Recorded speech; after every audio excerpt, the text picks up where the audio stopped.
Wakapolda Kalsel Brigjen Pol Dr. Golkar Pangarso Raharjo Winarsadi menghadiri kegiatan panen raya jagung serentak kuartal 2 dan groundbreaking gudang ketahanan pangan Polri, serta launching operasional 166 SPPG Polri di Desa Banyu Irang, Kecamatan Bati-Bati, Kabupaten Tanah Laut, yang juga diikuti oleh para pejabat utama Polda Kalsel dan Kapolres Tanah Laut.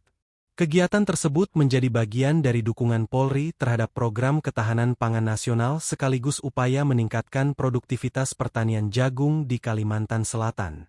Pada keterangannya, Wakapolda Kalsel Brigjen Pol Golkar Pangarso Raharjo Winarsadi menyampaikan, panen raya jagung dilaksanakan secara serentak di seluruh Indonesia. Sementara untuk wilayah Kalimantan Selatan, kegiatan dipusatkan di Kecamatan Bati-Bati dengan luas lahan sekitar 5 hektar. Hari ini kita melaksanakan panen raya serentak di seluruh Indonesia. Kemudian yang kedua juga ada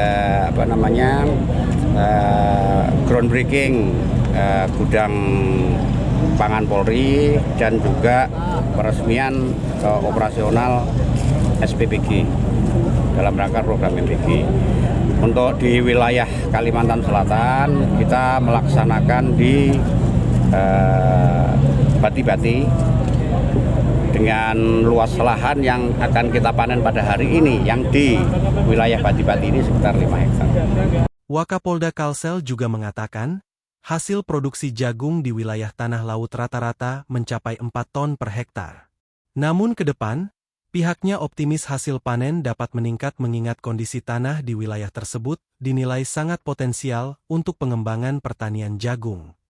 Kalau untuk hasil, rata-rata hasil sebenarnya kita di wilayah Tanah Laut ini ada sekitar 4, paling minimal itu 4 ton per hektar. Akan tapi kita bisa berharap lebih dari itu. Dengan kondisi tanah di wilayah Tanah Laut ini yang memang nanti ke depan akan kita tetapkan sebagai sentra jagung yang nanti akan ditetapkan oleh Pak Gubernur Kalimantan Selatan. Upaya peningkatan produksi tidak hanya dilakukan melalui perluasan lahan pertanian, tetapi juga melalui riset dan pengembangan pupuk terbaik agar hasil produksi lebih maksimal. Kita masih terus melakukan perluasan lahan, kaitannya dengan untuk peningkatan produksi itu ada beberapa langkah yang kita lakukan, bukan hanya sekedar perluasan lahan, akan tapi kita juga melakukan riset berkaitan dengan bibit yang terbaik yang bisa menghasilkan bibit pupuk terbaik yang bisa menghasilkan hasil produksi yang lebih maksimal.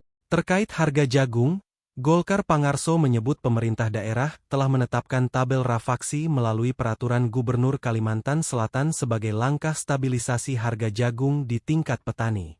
Untuk harga jagung, kita kemarin sebagaimana yang tadi saya sampaikan dalam amanat Pak Kapolda tadi, memang kita kepastian stabilisasi harga jagung kita sekarang sudah ditetapkan melalui adanya penetapan tabel rafaksi oleh Pak Gubernur. Oleh capnya Pak Gubernur. Dari tabel rafaksi tersebut, di jagung pipil basah sekitar dari 28% kadar air sampai dengan 35% itu kita hargai di Rp4.000. Ya. Harganya sekitar itu. Ia menambahkan, penetapan harga berdasarkan kadar air tersebut bertujuan menjaga kestabilan harga saat panen melimpah agar petani tetap mendapatkan nilai jual yang layak. Untuk menghindari penurunan harga itu justru dengan sudah ditetapkannya tabel rafaksi itu justru merupakan satu langkah untuk stabilisasi harga yang itu harus dipedomani oleh seluruh off-taker bahwa jagung pipil basah dengan kekeringan misalkan 18 sampai dengan 20 itu harganya harus 5.500. Itu sudah kita tetapkan masing-masing di masing-masing kadar airnya.